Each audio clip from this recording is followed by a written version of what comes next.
Dans un pays où le secteur judiciaire est touché par la corruption, je vous dis, le pays n'est plus agonisant, mais il est mort. Parce que c'est ce secteur-là qui doit être le dernier rempart lorsqu'il y a des abus au niveau du pouvoir exécutif, au niveau du pouvoir législatif. Mais lorsque le pouvoir judiciaire lui-même est épintré dans ces cancers, je vous dis, Ludo, il n'est plus une excuse pour qui que ce soit de pouvoir combattre.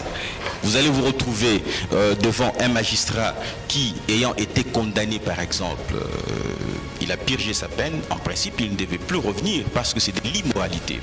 Okay? Mais vous allez vous retrouver avec ces mêmes magistrats-là, tout simplement parce qu'il aurait été parrainé par telle politique. En fait, ce sont les difficultés auxquelles nous sommes butés. Les politiques n'aiment pas la morale, mais il y a lieu, le bon sens de la morale.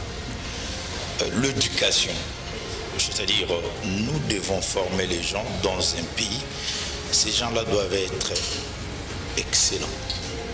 Et pour former les gens excellents par rapport à une éducation, c'est-à-dire comment standardiser notre système éducatif. La corruption est une maladie qui gangrène toute la société congolaise, à tous les niveaux.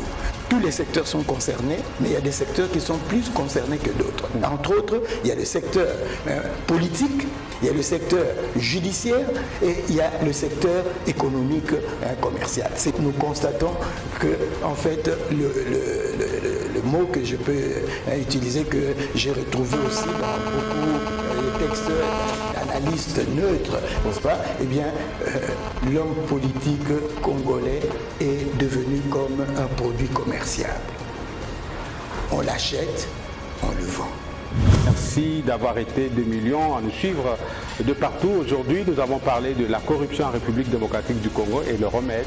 Vous avez suivi sur ce plateau qui était beaucoup plus représentatif, Maître Richard Mpinda, qui lui est de l'Union Sacrée, donc de l'UDPS. Merci Maître de votre contribution. Vous avez suivi également Maître Laurent Ochumbe, qui est de l'Amouka. Merci pour votre contribution. Monsieur l'abbé José Mpundu est de la société civile. Il nous a été d'un grand apport pour partager les politiques sur ce plateau. Et enfin, Monsieur Jean Lokaka, qui lui représente le FCC. Merci de votre participation.